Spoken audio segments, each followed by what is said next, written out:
Si tu veux être très très bon au tennis dans les meilleurs du monde, faut en payer le prix. Faut travailler dur, quoi. Plus que les autres. Pas le choix. Alors si tu te lances, t'en as pour 10 ans et faut le faire à 800%. Sinon tu réussiras pas. On lève le trophée, Jules. Bravo, Jules Marie. En fait, l'argent est concentré principalement sur les 10, 20, 30 meilleurs joueurs du monde, quoi. Au-delà du top 100, c'est un peu plus compliqué. Tu gagnes pas ta vie. Je me suis dit, bah écoute, fin du game. Bravo, ça fait 3 ans que t'as repris, t'as fait 3 grands chelems sur 4. Tout le monde disait que t'allais jamais réussir et tu l'as fait en fait. Donc, C'est qui disait ça? tout le monde. Bonjour à tous, bienvenue dans ce nouveau podcast. Aujourd'hui, on est avec Jules Marie qui va pouvoir se présenter dans un instant. Je voulais vraiment faire cette interview parce que je trouve que c'est très inspirant pour notre communauté qui souvent cherche un petit peu leur voie, leur orientation. Et nous, on leur dit que peu importe les études qu'ils vont faire, ça va certainement bouger, ils vont certainement saisir des opportunités plus tard. Et toi, ce que j'ai trouvé super intéressant, c'est que tu avais la triple casquette. Déjà, la casquette du joueur de tennis professionnel, donc du sportif de haut niveau, celle aussi de l'entrepreneur et celle du créateur de contenu. Donc voilà pourquoi j'ai voulu t'interviewer. Je pense que ça va être vraiment intéressant. Est-ce que pour commencer, tu peux te présenter? Bonjour déjà, merci de m'avoir invité, c'est gentil. Je m'appelle Jules Marie, j'ai 33 ans, donc joueur de tennis professionnel à la retraite et maintenant joueur de padel. Donc j'ai commencé le tennis à l'âge de 8 ans. Et puis voilà, j'ai arrêté le circuit pro à 33 ans. J'ai passé, on va dire, 8-9 ans sur le circuit ATP, circuit pro. Et puis maintenant, j'y ai mis un terme et maintenant, je commence le circuit de padel. Ok, et c'est quoi la différence entre le tennis professionnel, le padel professionnel? C'est un sport différent avec des similitudes. C'est un sport qui est en pleine expansion. Il y a encore tout à créer, je pense, niveau organisation, tournoi, circuit, etc. Et voilà, je pense que voilà, c'est le début. Donc, il y a encore plein de trucs à créer, quoi. Donc, voilà. Le circuit ATP, c'est vraiment là d'implanter depuis très longtemps. C'est carré, c'est structuré, c'est cadré. Et le paddle, c'est en train de se cadrer, quoi. Est-ce que tu peux expliquer ce que c'est que le circuit ATP pour des personnes qui sont totalement novices en Ouais. tennis? Le circuit ATP, c'est le circuit ATP pour les hommes, le circuit WTA pour les femmes. C'est le circuit professionnel de tennis. C'est là où commencent les plus petits tournois de petites catégories, donc les tournois futurs. Donc, les tournois futurs, il y a 2 catégories, les 15 000 $ et les 25 000 $. 15 000 $, c'est en gros la dotation dans un tournoi, comprenant ceux qui perdent le premier tour, ils touchent 100 $, ceux qui perdent le deuxième tour, ils touchent 250 $, etc., etc. Et aussi les joueurs qui jouent le tableau du double. Donc voilà, donc 15 000, c'est pas celui qui gagne le simple. Voilà. Ok. En général, 15 000 $, quand tu gagnes en simple, tu gagnes peut-être 2 200 €, un truc comme ça. Mhm. Donc voilà, donc ça c'est les futurs, 15 000 $ et 25 000 $. Et ensuite, tu as les challengers. Ça va de 50 000 $ à 175 000 $. Donc là, Ok. dans ces challengers-là, dans ces tournois-là, il peut y avoir des joueurs qui sont dans les 100 premiers joueurs du monde, par exemple, qui y font. Ok. Voilà. Et après ces challengers, il y a la catégorie des tournois ATP, donc ATP 250, Montpellier, Marseille, Metz, ATP 500, Bâle, par exemple, Master 1000, Monte-Carlo, Bercy. Et après, il y a les 4 grands chelems. Ok. Voilà. Et les 4 grands chelems, c'est... Roland Garros, Wimbledon, l'Open d'Australie à Melbourne, l'US Open à New York. Ok. Et donc, quand on veut démarrer sur le circuit pro, déjà, il faut avoir un bon niveau, et bien on commence par les futurs. Voilà. Ok. Et le but, c'est de gagner des matchs, de prendre ses premiers points ATP et de rentrer dans le classement mondial. Donc, Ok. 2500e mondial, 2300, et puis plus tu augmentes, plus tu prends de points, plus tu augmentes en classement. Ok. Voilà. Et tu as déjà disputé un grand chelem? Oui, j'ai fait Roland Garros 3 fois, j'ai fait Ok. Wimbledon l'année dernière, j'ai fait Melbourne l'année dernière. Donc, tu as réussi ton défi quand tu es revenu en tant que joueur professionnel de réintégrer... C'est ça, je peux expliquer un peu si tu veux. En fait, après le bac, donc pour ceux qui connaissent un peu le classement de tennis en France, c'est pas évident à expliquer et à comprendre. Bon, pour ceux qui connaissent, j'ai sorti du bac, j'étais moins 15, 18 ans. Et je me suis laissé une année pour progresser, pour évoluer, pour m'entraîner. Et après 1 an, je me suis dit, c'est parti, je pars sur le circuit pro pour tenter ma chance. Et donc, j'ai commencé par les premières catégories, les futurs. Et donc, 2010-2015, je fais que ça. Donc, beaucoup de voyages, de tournois. Voilà. Et je monte à mon meilleur classement, 228e mondial et 29e français. Sauf qu'en tennis, à différence d'un sport collectif comme le foot, par exemple, ou le hand, quand on joue au championnat de France en foot, on va au match avec son équipe. C'est le club qui paye les déplacements, l'hôtel, etc., quoi. Au tennis, c'est à la charge du joueur. Donc le joueur paye absolument tout. Par exemple, quand je suis allé en Iran, quand je suis allé en Turquie, quand je suis allé à Melbourne, quand je suis allé au Japon, etc., eh bien, je paye mon avion, je paye mon hôtel, je paye mon cordage quand je casse mon cordage de raquette. Et puis, si tu as un coach, tu payes pareil, son avion, son Ouais, hôtel, c'est ses un repas, sport etc. d'entrepreneur. Voilà. Et tu payes son salaire aussi, si tu es un coach. Donc, ça coûte extrêmement cher, le tennis. C'est ça. Et donc, ça a pas d'argent. C'est difficile de réussir. Déjà. Donc, ça, c'est un peu pénible quand même. Donc, 2015, je suis 228e mondial. J'ai fait 2 fois Roland-Garros. Et je commence à aller faire des challengers, donc catégorie un peu plus importante. Et je commence à perdre pas mal de matchs au premier tour, tout de suite d'entrée. 5-6 fois. Et je me suis posé pas mal de questions, puisque ça m'était jamais arrivé de perdre autant d'un coup. Et je me suis dit, en fait, le but dans le tennis, c'est d'être dans les 100 premiers joueurs du monde. Pourquoi ? Parce que c'est là où tu vas rentrer directement dans le tableau final des 4 grands chelems. Et c'est là où les prize money sont importants et intéressants pour pouvoir après réinvestir dans sa carrière. Coach, staff, etc., quoi. Et donc, je me suis dit, quand j'ai perdu 5-6 fois au premier tour, pour être dans les 100 premiers joueurs au monde, ça va être dur, quoi. Et petite baisse de motivation, je croyais plus trop en moi pour réussir. Et je me suis dit, pour réussir, il va falloir encore 2, 3, 4, 5 ans, 6 ans de travail acharné tous les jours, d'argent mis sur la table, pour peut-être pas réussir. Et ça m'a fait un peu peur. Et je me suis dit, je le sens pas.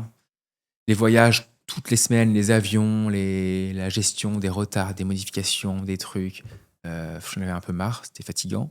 Et j'ai dit, j'arrête. Et 2015-2021, j'ai fait le circuit en France. Donc c'est un circuit qui est parallèle, qui n'a rien à voir. C'est-à-dire qu'en faisant ce circuit-là, je ne peux pas faire Roland-Garros, par exemple. Et par exemple, toi, tu peux faire les tournois que j'ai fait. Voilà, en France. Ok. Ça dure 3 semaines, en gros. Tu arriverais... Tu joues au tennis, toi ? Un petit Un peu, petit peu ? quelques fois par an, j'aimerais jouer plus. Voilà. Ouais. Donc imagine, tu t'inscris à un tournoi français, tu arriverais lors des premiers jours du tournoi. Et moi, avec mon classement de tennis, j'arrivais chaque fois en quart de finale, Ok. le dernier week-end du tournoi. Et donc, tu as très peu de frais, à part le train. Ils te payent ton repas, ton hôtel, et tu repars, tu gagnes ou tu perds en finale ou en demi-finale. Tu as un prize money qui est intéressant. Et donc, pendant 6 ans, j'ai fait ça tous les week-ends. Ok. Voilà. Donc, j'étais disponible en semaine. Je passais mon diplôme d'entraîneur de tennis. Je donnais des cours à Montrouge. J'avais un salaire, un CDI. Je bossais en lien étroit avec la Fédération française de tennis, avec l'UNJPT. Et puis voilà. Et du coup, pendant 6 ans, j'ai fait ça tout le temps. Et donc, après, pendant le Covid, 2020, j'ai un frère jumeau qui est aussi diplômé d'État de tennis, qui donnait des cours sur Paris. Et il s'est dit, en fait, comment continuer de donner des conseils aux gens pour qu'ils progressent au tennis. Et donc, il s'est dit, pendant le Covid, dans sa petite cour d'appartement, je vais faire une vidéo par jour pendant 30 jours. Donner plein de conseils aux gens. Ok. Voilà. Ça a été en fait, les prémices de la chaîne YouTube que j'ai actuellement, en fait. Qui s'appelle Jules Marie. Marie. Assez original. Et donc voilà. Et puis après le confinement, je suis intervenu sur la chaîne. On a vu que ça fonctionnait pas mal quand j'étais là. Et finalement, on s'est dit comment on peut avoir du contenu de manière régulière et facile, quoi. Et en fait, en me filmant en tournoi de tennis. Voilà. Donc j'ai commencé à me filmer avec mon iPhone, avec un micro filaire, à filmer quand j'allais en tournoi de tennis, quoi. Sauf qu'au début, je filmais pas mes matchs. C'était un briefing. Je joue un tel, il est classé tant. Et puis après, l'image après, c'était j'ai gagné, j'ai perdu. Et puis je débriefais, etc., quoi. Et après, j'ai acheté une GoPro pour pouvoir filmer mon match. Et je me suis rendu compte qu'en fait, ça tenait que 45 minutes de batterie. J'ai acheté une deuxième GoPro. Et en fait, pendant le match, je faisais on, off pour allumer les GoPros, quoi, tu vois. Je gérais un peu ça. Et en fait, la chaîne a pris tout de suite parce que j'étais le premier à faire ça dans le monde du tennis, à vloguer sur ma carrière de tennis, quoi. Mm. Et la chaîne a pris tout de suite, en fait. Et il y a eu un premier tremplin, c'est quand j'ai fait sparring partner, donc partenaire d'entraînement des meilleurs joueurs du monde à Roland-Garros, Djokovic, Federer, Murray, Tsitsipas, Wawrinka, etc. La chaîne a eu un petit tremplin à ce moment-là. Et deuxième gros tremplin, c'est en décembre 2021, quand j'ai gagné le plus gros tournoi de France à Caen, au Zénith. J'ai battu Lucas Pouille, qui a été 10e mondial, Goffin, qui a été, je crois, 5 ou 6e mondial, et j'ai battu Humbert, qui, quand je l'ai battu, était 35e mondial, je crois, 39. Et donc, ça a fait le buzz, parce que c'était quand même un miracle, en fait. J'avais plus de classement ATP, j'étais non classé, et eux Ok. étaient 50, Lucas était 110 parce qu'il était descendu un petit peu, et Goffin, je sais plus combien il était, 55, je crois. Ça a fait le buzz. C'était la surprise. Surprise. On a gagné 5000 abonnés en une semaine. On était à 20 000, on est passé à 25 000 sur YouTube, qui est quand même pas mal sur YouTube, quand même, parce que c'est dur Ouais. d'avoir les abonnés. Et puis bah, là, avec mon frère, on s'est posé, on s'est dit, en fait, est-ce que je repartirais pas sur circuit ATP pour montrer aux gens ce que c'est, en fait. Parce qu'en fait, les gens, ils voient Roland-Garros, Melbourne, Bercy, Monte-Carlo. Ils voient les matchs, les gros joueurs, mais en fait, ils voient que 10%, je pense, de ce qui se passe concrètement dans le monde du tennis. Et donc, voilà, on a budgétisé le truc en mettant un kiné à disposition, un kiné, enfin, un gros staff, un kiné, un coach, un community manager, un vidéaste à temps plein. Et on a recherché des sponsors et on s'est dit, let's go. Et puis moi, donc, en fait, objectif, péter la chaîne, montrer aux gens, documentant, et objectif sportif, faire les 4 grands chelems. Mm. Voilà, j'avais fait que Roland, et voilà. Donc de non classé, objectif grand chelem. Ça, c'est l'histoire de la chaîne YouTube. Et ça a commencé comme ça. C'est vraiment trop bien parce que il y a un entrepreneur qui disait qui avait travaillé à la fois aux États-Unis et en France et qui disait qu'aux États-Unis, tout le monde documentait, en tout cas dans la sphère entrepreneuriale. Dès que quelqu'un avait des résultats, peu importe la niche, il prenait sa caméra, il l'expliquait. Et en France, très peu. Et j'ai l'impression que c'est un peu pareil dans tous les domaines. Alors, je sais pas s'il y en a qui font ça aux États-Unis, mais en tout cas, en France, j'ai pas l'impression qu'il y en ait énormément de sportifs de haut niveau qui documentent. Et pourtant, comme tu dis, les gens, ils peuvent regarder des matchs à la télé, mais si quelqu'un a vraiment cette vocation ou juste est très intéressé, il n'a pas moyen, en fait, de vraiment plonger dans les coulisses. Et du coup, c'est super intéressant. Ce que tu fais, ça démocratise le tennis, en quelque sorte. Ouais, complètement. En fait, j'ai mis un petit coup de projecteur à ma manière et à mon humble niveau sur le monde du tennis, comme le vivent 90% des joueurs pros, en fait. C'est-à-dire les joueurs qui sont au-delà des 100 premiers joueurs au monde, quoi. C'est pas toujours tout beau, c'est pas toujours tout rose. Il y a très peu d'argent. En fait, l'argent et les prize money sont concentrés principalement sur les 10, 20, 30 meilleurs joueurs du monde, quoi. Et quand tu es au-delà du top 100, c'est un peu plus compliqué. Tu gagnes pas ta vie. Moi, j'étais 26e français au mieux. J'ai pas gagné ma vie, quoi.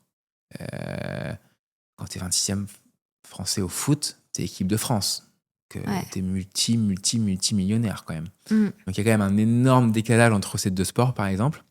Mais c'est aussi moins médiatisé, etc. Hein. Il y a aussi moins d'argent dans le sport par rapport au foot, quand même. Mais ouais, j'ai démocratisé quelque chose. Et c'est vrai que maintenant, depuis ce que j'ai commencé et fait, maintenant, il y a, je pense, une vingtaine, peut-être 25, 20 de créateurs de contenu de tennis, des joueurs ou pas. Des passionnés qui parlent de tennis, qui parlent des tournois, des joueurs débutants qui documentent ce qu'ils font. Non classés, objectif 15-5, je sais pas si les gens connaissent, mais voilà. Et donc, ils sont suivis, ils ont 12 000 abonnés sur Instagram ou 15 000, ou voilà, quoi. Et donc, voilà. Et aux États-Unis, je connais un joueur qui est un peu mon homologue. Pareil, à 30 ans, il a décidé de reprendre le tennis et là, il est bien classé, je crois. D'ailleurs, je le rencontre là, à Roland-Garros, dans 3-4 jours, je crois.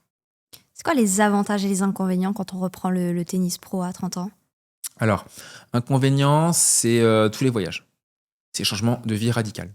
Parce que moi, j'étais bien. Pendant 6 ans, le circuit français, j'étais à Paris. J'avais ma petite vie tranquille. Je donnais mes cours de tennis. Le week-end, j'étais en tournoi. Je gagnais bien ma vie. C'était quand même assez sympa. Et là, là, c'est changement de vie radical. C'est-à-dire que tu n'as plus une vie posée, quoi. C'est-à-dire que c'est les avions, les trains, toutes les semaines. Et donc ça, c'est quand même un inconvénient parce que tu prends pas l'avion pour visiter ou pour prendre des vacances. Mm. C'est vraiment pour aller au boulot donc voilà. Donc changement de vie radical. Et surtout à 30 ans, en plus, c'est un peu plus usant, hein, voilà. Inconvénient de reprendre le circuit pro. Franchement, à part ça, à part le changement de vie et le fait de repartir de zéro, il a fallu que je recommence les plus petits tournois, faire les qualifications de ces tournois pour reprendre gratter quelques petits points pour être tête de série après dans les qualifs, dans les tableaux, etc. Ça, donc le fait de reprendre à zéro, ça a été dur. J'ai passé un an où j'ai pas gagné de tournoi. Alors que de 2010 à 2015, j'en ai gagné 13 tournois futurs. Ah, donc psychologiquement. Et ouais, et là, en fait, je sais que je joue très très bien au tennis, puisque je sors de ce tournoi de Caen magnifique. Et j'ai fait une année où je gagne pas un tournoi. Et là, je me pose plein de questions. En fait, je me dis, donc c'était objectif Roland Garros. Donc je reprends 2022, objectif Roland Garros 2023. Donc en 1 an et 3-4 mois. Gros objectif, c'était ambitieux. Et je gagne pas un tournoi. Donc en fait, impossible de faire Roland Garros, quoi. Et donc on est en décembre et je me dis, mince, qu'est-ce que je fais, quoi? En fait, l'objectif sera pas atteint, qu'est-ce que je fais? Et donc je me suis dit, est-ce qu'à Roland Garros 2023, est-ce que je dis, bon bah écoutez, objectif pas réussi, tant pis, voilà, je vous ai montré 1 an de circuit ATP, c'était trop bien, je passe à autre chose. Ou est-ce que je me dis, je refais encore 1 an, quoi? Et donc je me dis, non, je commence à reprendre un peu mes marques, à bien jouer, à progresser. Je suis parti de Paris, je suis allé dans le sud de la France, chez Patrick Mouratoglou, dans une des plus grosses académies d'Europe, tennis. Donc je commence à trouver un peu mes repères, mon centre d'entraînement, etc. Et je me dis, ouais, je repars sur 1 an. Et 2023, du coup, je repars sur 1 an et je fais ma meilleure saison en carrière, en fait. Tout cumulé. Ok. Voilà, je gagne 5 tournois. Ouais, donc t'as bien fait de pas jeter Voilà. l'éponge. Ouais, j'ai bien fait. Je gagne 5 tournois, voilà. Et je fais une demi-finale dans un Challenger 125, donc un gros tournoi. Et voilà, et en fait, j'arrive en décembre. Ah, petite histoire quand même sympa. J'arrive en septembre 2023. Je crois fort dans la qualif à Melbourne en janvier 24. Et il me manque quelques points à attraper. Il me manque 50 points ATP. Donc en fait, quand on fait un 15 000 $ quand on gagne, c'est 15 points. Quand on fait un 25 000 quand on gagne, c'est 25 points. Ok. Quand on gagne un Challenger 50, c'est 50 points. Un Challenger 125, 125 points. Donc Ok. il me manque 50 points. 50 points, on pourrait se dire, faut qu'il gagne 2 25 000. Ça fait 50 points. Et j'en ai gagné 5 cette année-là, mais bon, sur 30 tournois. Donc je ne gagne pas comme ça. Et donc il me reste 2 mois. Je me dis 50 points, 2 mois, ça va le faire. Il faut être sérieux, il faut bien jouer évidemment, mais ça va le faire. Septembre, je fais 4 tournois. Le premier, je me blesse, je fais entorse à la cheville. Et donc là, je vais voir le médecin, la radio et tout. Et en fait, je prends 1 mois et demi de pause. Et je sais que quand je vais reprendre, il me restera 4 tournois. 4 tournois futurs. 3 25 000 et un 15 000. Et donc je me dis, faut pas que je me loupe, quoi. Là, c'est compliqué, quoi. Et donc je fais mon premier tournoi, je perds au premier tour avec une balle de match. Donc il me reste 3 tournois. Et en fait, je fais finale, 15 points, finale, 15 points, et vainqueur, 15 000, 15 points. Donc je prends 45 points, quoi. Et en fait, je me qualifie comme ça. Dernière semaine, le dernier jour, le dernier match Incroyable. pour l'Open d'Australie 2024. Voilà. Et donc là, premier objectif atteint, premier grand chelem, c'est Melbourne, quoi. Et comment ça s'est passé? Melbourne, ça a été génial. C'était un rêve, franchement. Pour l'anecdote aussi, moi, j'y étais allé en 2014. Non, 2015. 2015, j'étais allé. Pour rien. J'ai fait le trajet pour rien. Voilà. En fait, c'est compliqué. En fait, quand la liste des joueurs sort, moi, je suis peut-être, sur la liste, je suis peut-être 9e sur liste d'attente pour rentrer dans les qualifs. Mais entre la sortie de cette liste et les premiers matchs, il y a 2-3 semaines. Donc, il peut y avoir en général, il y a des forfaits, il y a des blessures, etc., etc. Et en fait, cette année-là, c'est la première année où ce grand chelem qui est à l'autre bout du monde, qui était dit comme le plus faible grand chelem parce que c'est tellement loin que pas tout le monde y va. Ok. C'est cher pour y aller. Ouais. Et là, ils ont payé les billets d'avion à tout le monde pour inciter les joueurs à venir. Ils ont augmenté les prize money Et en fait, il y a eu plus de monde que d'habitude. Et du coup, en 2015, j'ai fait une tournée avant. J'ai fait Adélaïde, j'ai fait Auckland, Nouvelle-Zélande, un tournoi. Et j'arrive à Melbourne et en fait, je suis pas pris à 2 places près. Horrible. Donc ça, c'était un gros regret. J'en ai cauchemardé. Ouais, j'en ai cauchemardé. Et du coup, là, bonne revanche. 2024, je fais Melbourne et c'était génial. J'ai fait Nouméa avant, Nouvelle-Calédonie, un challenger. Et après, Melbourne. Et je passe un tour dans les qualifs. Je bats Benoît Paire. Et après, je perds en 3-7 sur un Suisse. Voilà. Ok. Mais c'était génial. Bah ouais, super expérience. Puis t'as réussi ton défi. Exactement. Et puis, cette année-là, je me qualifie facile pour Roland-Garros. Un mois avant, je le savais. J'avais le classement déjà pour. Donc, je fais Roland-Garros, je perds au premier tour. Un match, je perds 7-6, 6-4, un match serré contre un joueur que j'ai joué une semaine avant, je crois, en tournoi, et j'avais pris 6-1, 6-0 en 45 minutes. Et tirage au sort, et je le rejoue, quoi. Je me dis, c'est pas possible. Je peux pas reprendre 6-1, 6-0, alors que ma famille est là, mes potes, tout le monde allait venir me voir, en fait, toi. Et je fais un bon match et je perds serré. Et puis après, Wimbledon. Je suis deuxième sur la liste d'attente le jour même des matchs. Et en fait, il faut 2 forfaits pour que je rentre. Et il y en a un le matin à 9h, un forfait. Donc je suis premier sur la liste d'attente. Et à 16h, j'ai un appel du juge arbitre. Jules, il y a eu un autre forfait, tu joues dans 10 minutes. Ah ouais. Sur herbe. Et t'apprends du coup contre qui tu joues. Exactement. Un Français, 110e mondial, un jeune, prometteur et tout. Voilà. Et je perds en 3-7, 7-6 au 3e set. Le score le plus serré au tennis. Et je sers pour le match à 5-4 au 3e set. Et je fais pas. Bon, voilà. Ça a été une année incroyable. C'est les montagnes russes Ouais. quand on est pro Montagne au tennis. russe, ouais. Montagne russe. Ah ouais, tout le temps. Comment tu fais pour gérer ça? On est habitué. On accepte les moments où c'est en bas. On accepte plein de choses. On est indulgent, en fait, vers ce qui se passe, quoi. Vous êtes stoïcien. T'as dit quoi? Vous êtes stoïcien. Exactement. Donc voilà. Donc c'est ça. Et puis, quatrième grand chelem de l'année, l'US Open à New York. Je suis 231 à l'ATP mondial. Et dans toute l'histoire de tous les grands chelems, à 231, t'es toujours en qualif. Donc c'est OK. Donc moi, 231, je me dis, incroyable, je vais faire les 4 grands chelems cette année, quoi. C'est objectif réalisé, quoi. Et en fait, cette année-là, ça a été le grand chelem le plus fort de l'histoire. Le cut le plus fort de l'histoire, c'était 229, le cut. C'est-à-dire que le dernier rentrant dans les qualifs était 229. Et donc, j'y suis allé et je ne suis pas été près de place près. Et j'avais dit que donc c'était pareil à Melbourne en 2015. Et j'étais aussi allé en 2013 à l'US Open, pour rien, 2 places près aussi. Ouais. Donc, ce qui est mieux, en fait, c'est d'être 200 ou 150.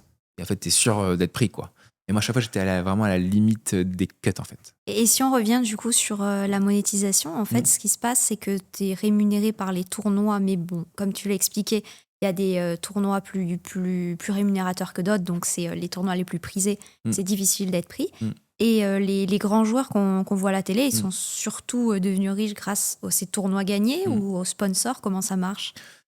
Ils ont visiblement les prize money. Par exemple, quand tu gagnes Roland-Garros, ça doit être 3 millions. Ah ouais? Ouais.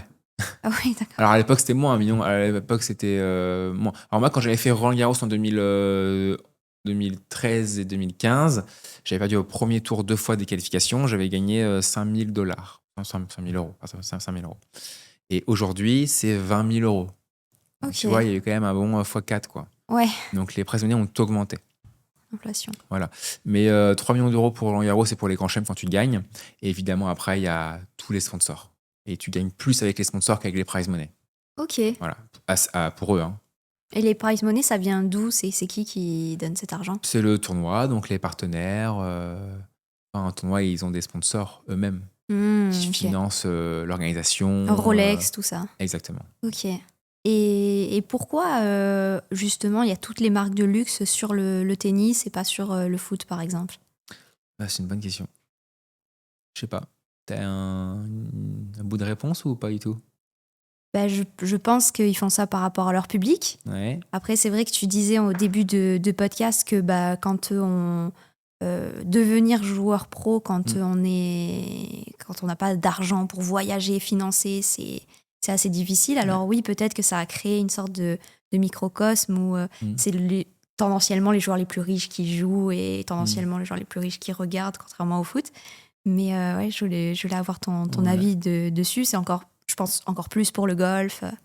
Alors, pour tout te dire, je suis pas du tout le foot. Et donc, je pourrais même pas te dire. Parce que souvent, il y a les sponsors qui sont affichés ça sur le terrain. Ça, hein, et les pubs qui Ouais, passent. ça va Non. être bah, Coca, Ok. des trucs plus. Enfin, peut-être qu'ils font aussi pour le tennis, mais en tout cas, on Ouais. voit pas du tout. Il n'y a pas Rolex, il n'y a pas. Non. Qu'est-ce qu'il y a d'autre en tennis? Bah là, il y a quoi? Il y a Longines, la marque, le montre aussi, non? Ouais, Longines, non? Non, peut-être pas. Non, bah, il y c'est que a, Rolex. y a pas l'EMH aussi qui. Ah, possible.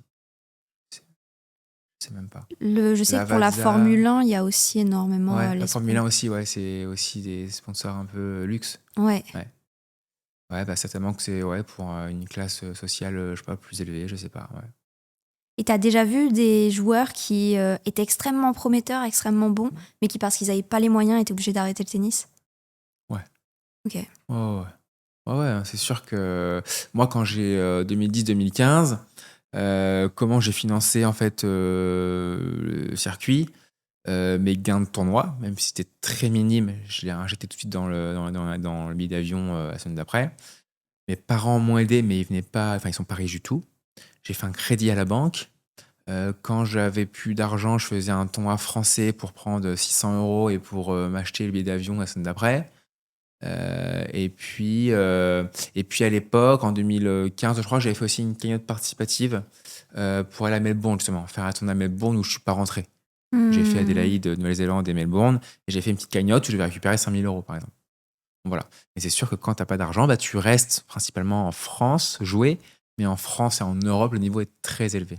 Hmm. Donc vraiment pas évident d'en sortir, quoi. Ouais. Vraiment plus doué que la moyenne, quoi. Ok. Voilà. Et ça, ce que tu dis, du coup, c'est pour la France, qu'on est obligé de s'autofinancer soi-même, ou c'est pareil pour tous les pays d'Europe? Ouais, pareil pour tous les pays Ok. du monde. Donc, ouais, les joueurs espagnols, tout ça, ils doivent Voilà. aussi Ouais. avoir leur propre Ouais, c'est financement. ça.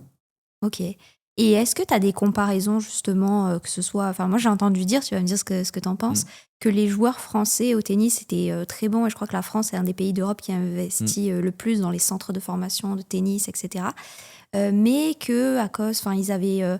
Par rapport aux Espagnols ou d'autres, au niveau du mindset, de l'état d'esprit, de la psychologie, ça tenait moins la route. Et donc, on n'arrivait pas à gagner. Qu'est-ce que tu en penses des différences de formation? C'est un gros débat. Je sais pas ce qu'on investit particulièrement dans le tennis en France. J'ai pas les chiffres, je les ai jamais vus, je sais pas trop. Pourquoi on n'arrive pas à gagner? C'est question difficile. On a eu une génération incroyable avec Gaël Monfils, Tsonga, Gasquet, Simon, qui ont été dans le top 10 mondial pendant très longtemps. Mais malheureusement, devant eux, il y avait 4 génies, en fait. 4 joueurs qui ont écrit l'histoire du tennis à jamais. C'est Nadal, Federer, Djokovic et Andy Murray, quoi. Et en fait, malheureusement, eux, pendant 20 ans, ils ont monopolisé et gagné tous les tournois, quoi. Quand on regarde l'historique des tournois, franchement, pendant 20 ans, il y a eu peut-être, sur les grands chelems, il me semble, il y avait peut-être eu, à part eux, 8 autres joueurs qui ont gagné des grands chelems. Sinon, c'était ces 4-là qui ont tous gagné tous les ans pendant 20 ans. Ah ouais. Ouais, c'est un truc de dingue. Ah, c'est le monopole, quoi. C'est un Exactement, cartel. exactement, ouais. Donc, 20 ans, 4 grands chelems, ça fait 80. Et ben, en fait, ils ont pris peut-être 70 grands chelems avec 4. Ils en ont laissé 10, quoi. Donc, c'était presque mission impossible de gagner un grand chelem. Parce qu'en fait, il fallait gagner en quart de finale, je sais pas, Murray, en demi Djokovic, et en finale Federer. Enfin, c'était mission impossible, quoi. C'est très, très dur. Il y en a peut-être 7-8 qui l'ont fait, quoi. Ouais. Donc, mais on a eu une super génération, c'était incroyable. Alors maintenant, la génération c'est un peu moins bon. On a Arthur Fils qui doit être maintenant peut-être 13, 14e mondial. Gros potentiel. Gros espoir français. Il y a Hugo Humbert qui a été aussi 15-20 mondial. Et puis derrière, ça chute un petit peu. Voilà, mais ouais. Et par rapport à l'Espagne, la mentalité, bah, c'est vrai, c'est ce qu'on dit en France, que les Français ont pas un mental, on entend souvent, etc. Mais bon, moi, je pense pas. Je pense que pour avoir été dans les 10 meilleurs joueurs du monde pendant. Ouais, ils ont dû rester 10 ans, les gars. Les gens se rendent pas compte à quel point c'est fort. Mhm. C'est monstrueux. Ouais. Juste devant eux, ils n'ont pas eu de chance, mais il y a eu les 4 meilleurs joueurs potentiellement de l'histoire. Ouais. Et t'as déjà joué contre eux? Ouais. À l'entraînement, j'ai joué avec Federer, Djokovic, Murray, Tsitsipas, Medvedev, etc. Ouais. Et t'as des petites anecdotes, des petits ressentis? Alors, la première fois que je jouais avec un gros joueur, c'était Federer. Au Masters de Londres, en fait, c'est le dernier tournoi de l'année qui regroupe les 8 meilleurs joueurs du monde. Et je jouais avec Federer, ouais. Et bah, c'était génial. Anecdote, oui, j'en ai. Bah, mon frère est fan de Federer. Et mon frère s'est fait tatouer son logo. Le logo Ok. RF, il s'est fait tatouer ici. Ok. Et Arthur, donc mon frère, est allé le montrer à Roger en fin de séance, quoi. Donc, Federer, il a rigolé et tout. Et il l'a montré à son coach, Séveran Luthi. Et Séveran Luthi nous a dit que lui aussi, il avait failli se le faire ici, quoi. Et anecdote, bah, sur l'entraînement, c'est un entraînement assez classique. Il n'y a pas de truc de fou qu'on fait. Mais Roger est très. Genre, il s'amuse à l'entraînement, quoi. Alors, il s'amusait à prendre des balles et à frapper la balle jusqu'à l'autre bout du court pour toucher son coach, quoi. Voilà, c'est un peu ce que fait une personne de 10 ans, mais lui le faisait. Ça, c'était marrant. Et puis, sinon, avec Djokovic à Roland-Garros, j'arrive sur le court et là, il y a Djokovic, il y a Boris Becker, donc ancien numéro 1 mondial, et il y a John McEnroe, ancien numéro 1 mondial. Et là, c'est fou quand même. Il y a quand même 3 légendes sur le court, c'est assez stressant, quoi. Et bon, j'ai dit il n'y a pas si longtemps que ça dans une interview que ça s'était pas très bien passé avec Djokovic sur le court. Hein, Ok. ouais, ouais. Il est un peu dur. Il est un peu dur avec les sparring, ça se sait. C'est qui les sparring? Ah bah, des sparring, c'est des joueurs de tennis français qui sont payés par la FFT pour être sparring durant les 3 semaines de Roland-Garros, quoi. Ok. Et donc, ça se sait que Djoko, bah, il est un peu dur, quoi. Ouais, c'est pas à toi d'engager, c'est à son coach. Il te parle pas très bien. Limite, il te parle pas, il fait des gestes pour te dire des trucs. Enfin, bref. Et Pas, il est pas déjà. très cool. Ouais, stress du grand chelem, j'imagine. Ouais, il était pas très cool, j'avoue, sur le Garros. J'ai joué 5 fois avec lui. Et il a même une fois sifflé son staff pour aller chercher une balle qui était à 4 mètres de lui, qui ne dérangeait absolument pas. Enfin, en bref. Et j'ai rejoué avec lui à Melbourne l'année dernière quand j'ai fait le Grand Chelem. J'avais plus mon statut de sparring partner, j'avais mon statut de joueur de tennis. Et il connaissait la chaîne. Et c'est son manager qui m'a demandé de faire un practice avec lui. Trop bien. Et ça s'est très bien passé. Il est très sympa, très gentil. Et voilà, quoi. Je pense que voilà, il y a des fois où bah, il se sent pas bien et il est pas dans un bon jour. Et des fois, voilà, quoi. Mais sinon, voilà, d'autres anecdotes, pas vraiment. Et si on revient du coup sur ton parcours, Hmm. est-ce que du coup, quand tu avais 8 ans, que tu as commencé à jouer au tennis, et j'imagine que tu as bien aimé ça, tu pensais déjà à devenir professionnel ou pas du tout? Non, pas du tout. Ok.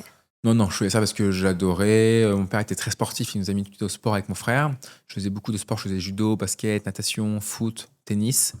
Pas tout en même temps, hein, mais j'en faisais en général 2, 3 sports différents par an. Et puis, bah, mon père m'a dit en sixième, maintenant tu fais plus qu'un sport, tu le fais à fond. Et j'adorais le tennis, je faisais le tennis.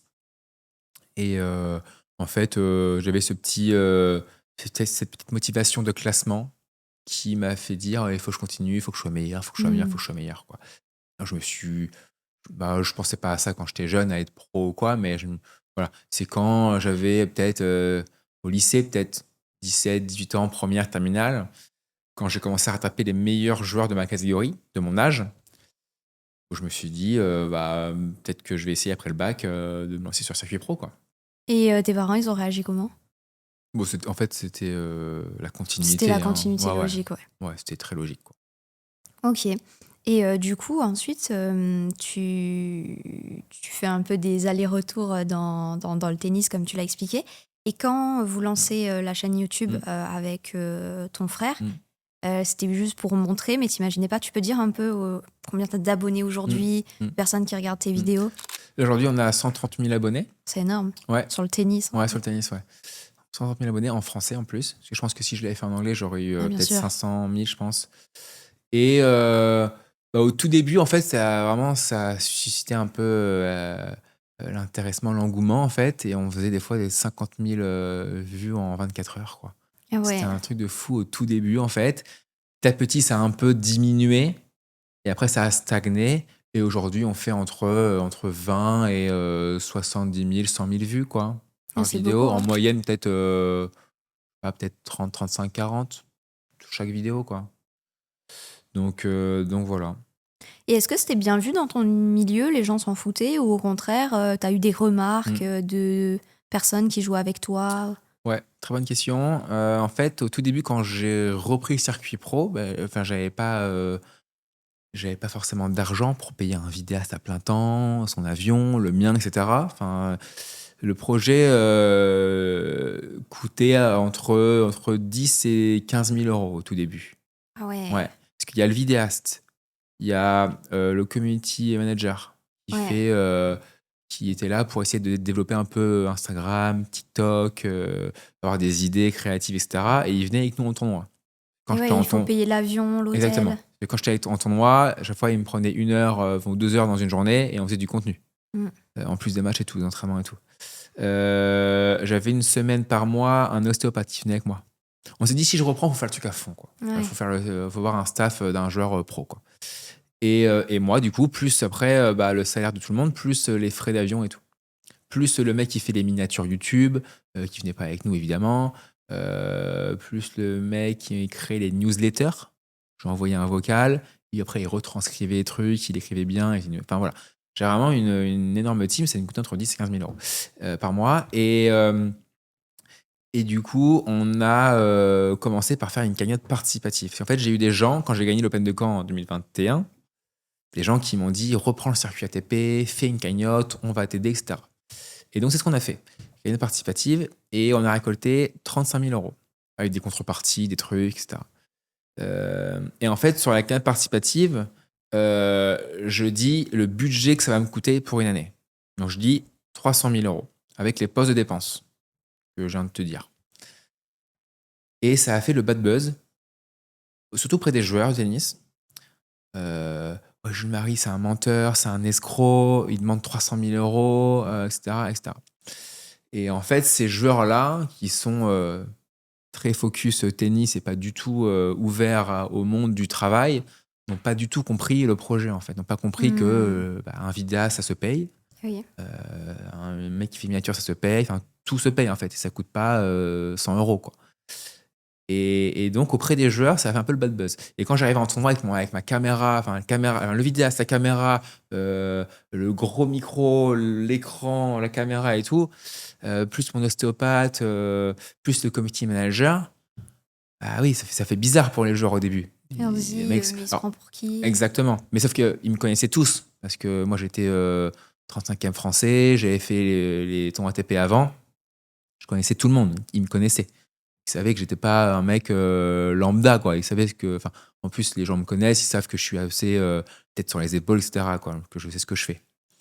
Mais au début, voilà, ouais, les gros yeux, pour qui se prend, qu'est-ce qu'il fait, quoi. Et puis, sauf que j'ai commencé à avoir un sponsor, Célio, qui m'a suivi, qui avait Benoît Paire au tout début, c'était le premier Benoît, et après c'était moi. Donc Célio a commencé à financer mon projet pour avoir de la visibilité, pour m'aider, etc., quoi. Et donc, ça commence à parler. Mais pourquoi Jules Marie, il touche des sponsors alors que moi, je suis 120 mondial et j'ai rien, etc., etc., quoi. En fait, ils n'ont pas compris que je donnais de la visibilité à une marque à travers mes Pas vidéos, compris le mes vues, quoi. fonctionnement. Exactement. Et au début, c'était ça, hein, vraiment. Il y en a eu plusieurs qui ont dit ça, quoi. Et puis après, donc, sponsor. Et en fait, avec cet argent-là, moi, j'ai pu financer, en fait, mon projet. Donc, j'ai pas sorti 1 euro de ma poche. Et j'ai pu financer l'avion, les frais, le vidéaste, etc. etc. Ah, Payer tout c'est le monde. génial. Voilà, donc j'ai trouvé un business model avec mon frère, évidemment, qui a permis de payer tout ça, quoi. Et voilà. Et en 3 ans, du coup, j'ai réussi à faire ça sans mettre un euro de ma poche. C'est toi qui es allé chercher les sponsors ou c'est eux qui t'ont démarché? Alors, c'est mon frère. Ok. C'est mon frère qui démarchait les sponsors et aussi des fois des sponsors qui venaient nous démarcher. Ok. Ouais. Et comment vous faisiez pour négocier? Comment on fait quand on est sportif pro pour négocier un sponsor? Ça, c'est le rôle de mon frère. Ok. Voilà, ça, c'est lui qui. C'est son boulot, c'était de démarcher et négocier, quoi. Donc il y a un frère qui est bon Voilà. dans le marketing. C'est ça, ouais, exactement. Ouais, il était très bon. Voilà. Et du coup, justement, avec ton frère, vous aviez ouvert aussi The Court. C'était pour prendre des cours de tennis. Est-ce que vous avez fait d'autres projets un peu dans l'entrepreneuriat? Donc, du coup, c'était à mon frère, c'est Arthur. Donc, en fait, Arthur, maintenant, lui, il a une agence de communication pour les entreprises qui va développer leurs réseaux sociaux dans le sport. Donc, en fait, il a des créateurs de contenu. Moi, le Chiquiteur, Clément Philo sur Instagram, sur le padel. Il avait à l'époque Léo Poulain sur le padel. Il avait Julien Serin dans le padel. Il a d'autres créateurs de contenu. Et donc, du coup, il propose ses créateurs aux marques. Et voilà. C'est ça maintenant ce qu'il fait. Ok. Et ça va être toujours The Court. Ok, ça s'appelle toujours comme ça. Je suis même pas sûr en fait. Je sais plus. Non, The Court, c'est The Court, ouais. Et comment, entre ta casquette de sportif professionnel, d'entrepreneur et de créateur de contenu, est-ce que tu vois des similitudes? Ouais. Bah oui, mais comme en fait, il y a beaucoup de valeurs sportives qui se rejoignent avec le monde de l'entreprise, hein. C'est vrai. Entreprise, et puis l'entrepreneuriat, c'est bon, je vais rien inventer, hein, c'est résilience, détermination, motivation, voilà, hein, trois trucs quand même très importants, ambition. Il y en a plein d'autres, mais voilà, il y a des trucs quand même qui se recoupent pas mal, quoi. Et à qui tu recommandes de se lancer dans un parcours professionnel et à qui tu ne recommandes pas? Donc tennis, hein. Ouais. Non, mais je recommande à tout le monde de se lancer dans le tennis, enfin ceux qui ont bien sûr le classement et le niveau pour le faire. C'est super intéressant, c'est une bonne école de la vie, quoi. T'apprends plein de choses sur toi, sur le monde, t'apprends à être autonome, à acheter ton billet d'avion, à gérer ta logistique pour aller d'un point A à un point B. T'apprends à te créer des routines d'entraînement le matin, à t'entraîner, à perdre, à gérer les échecs, à gérer les victoires aussi, à gérer la récupération, apprendre à connaître ton corps, les blessures, etc., etc. Et donc, c'est une bonne école de la vie, quoi. Donc, non, je recommande à tous ceux qui sont capables, parce que c'est pas tout le monde qui est capable de faire quand même ça, avoir la vie d'un joueur pro, dans n'importe quel sport. C'est pas donné à tout le monde, c'est très dur, quoi. Faut être très exigeant avec soi-même. J'ai pas eu la vie de monsieur tout le monde, en fait. Moi, quand j'étais en Turquie, faire un tournoi, où j'étais en Kazakhstan ou en Sibérie ou je sais pas où, parce que j'ai vraiment fait ces pays. En Sibérie? Ouais, je suis allé 2 fois en Sibérie. Je voyais mes potes, moi, sur Instagram en story, qui étaient en soirée, qui kiffaient ensemble, etc., quoi. Et j'avais envie d'être avec eux, plus qu'en Sibérie.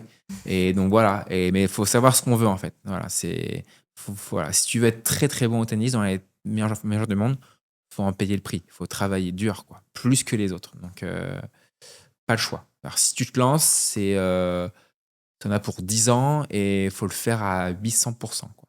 Sinon, tu réussiras pas. Ok. Et du coup, là, tu as décidé d'arrêter le tennis. Pourquoi Alors, pas le tennis, le circuit ATP. Circuit ATP. Ouais. Parce que. Alors, pourquoi? Parce que après ne pas être rentré dans les qualifs de l'US Open en août 2024, j'ai pris un petit coup derrière la tête quand même, parce que c'était quand même l'objectif de ma vie, on va dire. Et j'ai un peu moins bien joué les mois après. Et en tennis, alors pour ceux qui nous écoutent et qui ne connaissent pas, c'est qu'en fait, imaginons, tu gagnes un 25 000 $, donc tu gagnes 25 points ATP cette semaine. Dans un an, la même semaine, si tu perds au premier tour, tu prends 0 points, tu perds tes 25 points. Ah ouais. Voilà. Il faut toujours en fait défendre les points que tu as pris les dernières, plus il faut en prendre d'autres pour pouvoir monter au classement. Ouais, c'est les Hunger Games. C'est ingrat. parce que, en fait, il faut bien jouer tout le temps. Quand tu Mhm. pas de points à défendre, imaginons que tu pas très bien joué les dernières, là, imaginons, j'ai 3 semaines devant moi, ou 1 mois devant moi, ou 2 mois, où j'ai pas de points à défendre. Bah, c'est là qu'il faut en prendre pour pouvoir monter au classement. Mhm. Donc, c'est là où tu te dis, il faut bien jouer. Et quand on a à défendre, il faut prendre le même nombre de points pour pas chuter d'une place. Et donc, il faut aussi très bien jouer. Donc, en gros, il faut bien jouer tout le temps. Ouais, Donc, pas de repos. c'est très, très dur, mentalement aussi, à gérer ça. Il faut gérer la programmation, faut avoir une bonne programmation, quoi. Alors, du coup, pourquoi? Donc, parce que, du coup, après août, là, j'ai pas très bien joué pendant 5-6 mois, petit creux. Et comme je viens de t'expliquer, du coup, du coup, le classement chute un petit peu. Et donc, j'étais peut-être 230 mondial en août à New York. Et j'ai commencé à pas très très bien jouer. J'avais pas trop de points à défendre, donc je stagnais au classement. Donc ça va. Mais bon, au bout d'un moment, les points à défendre arrivent, quoi. Tu as forcément bien joué l'année dernière à un moment donné. Et donc, j'ai chuté un peu au classement, 280, 290, 300. Et pour rentrer dans les qualifs de Grand Chelem, il faut être 230 en gros. Et ça fait que quand tu es 300, 310, 320, pour remonter 230, on croirait que c'est proche au niveau du classement, mais en fait, il y a Il y énormément a de un points à gap, gagner. ouais. Et voilà. Et donc, 330, 380. Et donc, quand tu es 380, tu fais plus les challengers, tu fais les qualifs, tu fais plus les tableaux finaux comme je faisais avant. Et donc, tu retournes potentiellement dans la catégorie un peu inférieure, faire les futurs. Et c'est moins motivant. En futur, tu payes ton hôtel. En challenger, tu te payes hôtel. Donc, c'est mieux. Et tu as des plus gros prize money en challenger. Donc, c'est vraiment mieux de faire les challengers, en gros. Et donc, retourner dans les futurs, repayer l'hôtel, jouer des joueurs qui sont moins bien classés, 800, 900, bah, c'est moins motivant aussi. Pas grand monde qui te regarde jouer. Tout est moins motivant. Mhm. Et je me voyais pas reprendre les tournois futurs, refaire ce que j'avais fait 3 ans auparavant, cravacher. euh, et j'avais plus trop envie, en fait, de faire les sacrifices et les efforts que j'avais fait pour revenir à ce classement-là, quoi. Et donc, je me suis dit, bah écoute, fin du game. Bravo, ça fait 3 ans que tu as repris, tu as fait 3 grands chelems sur 4. Tout le monde disait que tu n'allais jamais réussir et tu l'as fait, en fait. Donc, C'est qui disait ça? tout le monde. Tout le Non, monde. pas tout le monde. Mais bien 80% des gens pensaient que j'allais pas Il disait réussir. ça sur les réseaux, dans Ouais, ta vie privée. j'entendais, on me rapportait Mhm. les commentaires YouTube, les gens qui connaissent absolument rien. Jules ne sera pas plus de 500 mondial. Il a été 228, mais c'était à l'époque, il était plus jeune. Maintenant, le circuit est plus fort, ce qui est vrai. Il n'aura plus jamais un futur de sa vie. Bon, bah, en 3 ans, j'en ai gagné peut-être 7. Et j'ai battu mon meilleur classement de 2015 quand j'avais 25 ans. Mhm. Donc voilà, je me suis dit, bah, fin de l'histoire. J'ai plus forcément envie de faire les efforts. Donc à partir de ce moment-là, quand tu n'as plus trop envie de faire les efforts, compte pas sur ton talent pour gagner un match. C'est plus possible. Parce que le talent, c'est bien au tennis, mais talent plus travail, c'est mieux, quoi. Et donc voilà, je me suis dit, bah, fin de l'histoire, super. Et puis en fait, j'ai commencé à faire un peu de paddle en décembre 24 chez moi à Caen et j'ai adoré. Je me suis dit, bah, en fait, et quand j'ai vu la croissance du truc, je me suis dit, bah, pourquoi pas faire un projet paddle, quoi. Et se lancer, objectif, nouveau challenge, et voilà. C'est quoi ton objectif? Objectif, dans 1 an, être dans les 100 meilleurs joueurs français, Ok. 2 ans top 50, 3 ans top 10 français. Et ta communauté, elle est enthousiaste à ça? Il y en a, non. Il y en a, non. Et les pros tennis, ils veulent pas voir de paddle. Ils sont un peu, voilà, ils ont les œillères, ils sont bornés, et voilà. T'as les autres qui, eux, suivront Jules Marie coûte que coûte. Peu importe ce que je fais, si je fais demain de la pétanque ou quoi. Voilà. Et t'en as d'autres qui sont intéressés par le paddle parce qu'eux-mêmes jouent au paddle et ont fait du tennis. Et t'as les autres qui, eux, sont arrivés et vont arriver. Des gens qui viennent du foot, qui ont commencé le paddle. Des gens qui viennent du ping-pong ou du hand, qui ont commencé le paddle et qui arrivent sur la chaîne parce qu'ils m'ont connu du tennis, mais qui ne me suivaient pas forcément du tennis, qui ne me suivaient pas et qui veulent voir ce un ex-joueur pro de tennis peut donner dans le paddle, quoi. Hmm. Et là, ce point de ta carrière, parce que ça paraît super, parce que tu dis que tu voyages, c'est évidemment, comme tu l'as dit, c'est réservé quand même à une minorité qui a fait les efforts pour monter, donc tu vis des expériences incroyables, mais tu as quand même dit que c'était très difficile. Est-ce qu'il y a des choses que tu regrettes, que tu ferais différemment ou pas? Sur ma deuxième carrière, Oui, ou sur l'ensemble? Sur l'ensemble. Chose que je regrette, alors oui, mais bon, ça veut pas dire que je le referai. Ça veut pas dire que je ferais différemment, même si je regrette. Quand j'ai arrêté en 2015. Ah OK, donc tu regrettes pas ta carrière, en fait, tu Non, regrettes non. juste d'avoir Ouais, arrêté, ouais, bien sûr, bien mais sûr. OK. Ah non, avoir arrêté en 2015 parce que j'ai perdu 5-6 fois au premier tour, j'aurais peut-être pas dû arrêter. Mmh. Parce qu'en fait, une carrière d'un sportif de haut niveau, il y a des hauts et des bas. Et donc en fait, un bas peut durer, 1 mois, 6 mois, 1 an.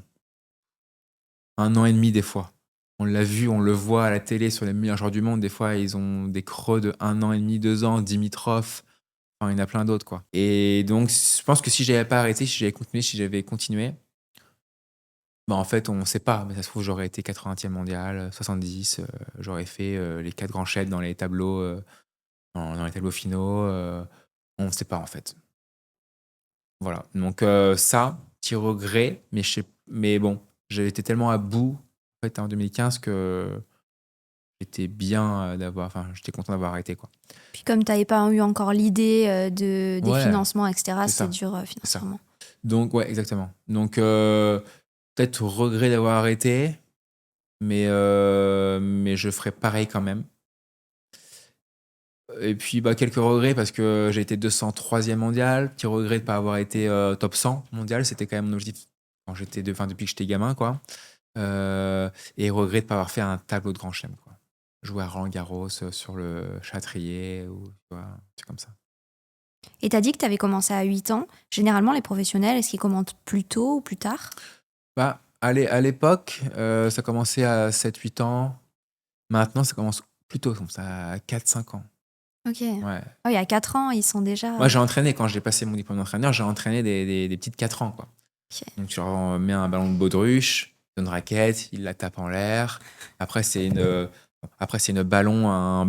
gros ballon blanc et ils tapent dedans au sol. Et puis après petit à petit c'est des ballons un peu plus petits. Puis après c'est des balles de tennis en mousse et puis voilà quoi. OK. Et tu penses que c'est la bonne manière, Je sais pas. S'il y avait une bonne manière, si on savait, en fait il y a pas de vérité quoi. Tu sais pas. Moi je conseille aux gens de faire plusieurs sports à leurs enfants. Moi, je faisais basket, foot, natation. Ça prend quand même pas mal la motricité, la coordination, l'esprit d'équipe. Tu apprends à te connaître et savoir ce que tu veux en faisant plusieurs sports, en fait. Mmh. Et ouais, tout ce qui est coordination, c'est pas mal quand même. Et avec toutes les connaissances que tu as de ce sport, de ces points positifs, de ces difficultés, est-ce que tu aimerais, je sais pas si tu as des enfants, mais, est-ce que tu aimerais que ton enfant soit joueur pro ou? Alors, j'ai pas d'enfant, mais je compte en avoir. Je sais pas du tout. Ouais, j'aimerais bien qu'il soit épanoui dans ce qu'il va faire, peu importe si c'est le piano, la guitare ou le paddle ou le hand. Mais j'ai envie qu'il se lance à fond dans quelque chose, quoi. Et qu'il Mmh. essaye d'être le meilleur dans ce domaine, en fait. Ouais, Tu penses que ça joue, l'hérédité dans les sportifs ou c'est ouais, vraiment, je pense. la passion, le talent? Non, non, ça joue. Enfin, oui, ça joue, je pense, quand même. Ouais, il y a quand Enfin, même beaucoup de sportifs qui le ouais, parce que leurs parents ou même ouais, des frères et des sœurs ouais. aussi, Ouais, ouais, ça joue comme les forcément. Manodou ou Ouais, bien, ouais, ça joue. Moi, quand j'avais 4 ans, mon père, on allait sur une piste d'athlétisme. Il mettait des plots, des trucs, et je devais faire des exercices, des trucs, dès 4 ans, quoi. 4-5 ans, quoi. Ouais. ouais, c'est à jouer. C'est aussi, un petit peu, sociologique ou si on te fait faire du sport dès petit, tu as plus de chances d'aimer, mais, il y a aussi de la génétique. Ouais, je pense, ouais. Est-ce que tu penses que c'est possible d'être joueur pro et en même temps, faire ses études au cas où on n'arrive pas à percer? Il y en a beaucoup, je pense, qui se Alors, posent la question. ouais, c'est un bon débat. Moi, mon entraîneur de l'époque, avec qui je suis encore en contact, après le bac, il voulait que je fasse, des études. Parce OK. que en fait, il disait que sur le circuit, pro, donc les tournois, de 1re catégorie, les futurs, en fait, il y a beaucoup de temps. En fait, imaginons que tu joues à 11 heures ton match, t'échauffes le matin, 1 heure et ton match, derrière, tu as la journée de libre, quoi. Et donc qu'est-ce que tu fais de ce temps-là, quoi? En fait, tu peux étudier, quoi. Voilà. Donc moi, j'ai fait STAPS. Voilà, donc j'ai Ok. ma licence STAPS, mention entraînement sportif, à Caen, à l'UFR STAPS. Voilà, donc en fait, je revenais un mois avant les partiels, je demandais à mes potes les cours, je charbonnais, j'apprenais et j'ai eu le diplôme, quoi. Ça m'a pas forcément servi, mais ça m'a permis d'avoir une vie sociale aussi, parce que quand tu sors du bac, tu as beaucoup de potes, et cetera, et donc passer peut-être de beaucoup de potes, vie sociale à ton ATP, et en fait, tu es tout seul et c'est un sport complètement individuel. Bon, voilà, au moins quand je revenais à Caen, j'avais des amis, je pouvais parler d'autre chose que du tennis, faire d'autres activités, et voilà. Mm. Toi, tu préfères les sports individuels parce que c'est vrai que du coup, bah, dans la compétition, c'est plus difficile de pas Ouais. avoir d'équipe sur laquelle compter. Ouais, je me suis jamais posé la question, mais bon, voilà, j'ai choisi le tennis, je pense pas parce que c'était un sport individuel, parce que juste j'adorais ce sport, quoi. Ouais, parce que tu as parlé de natation, de sport de combat, à chaque fois, c'est en fait des Ouais, c'est vrai sports. que j'ai fait judo, natation, foot, basket. Ok, ouais. Ouais.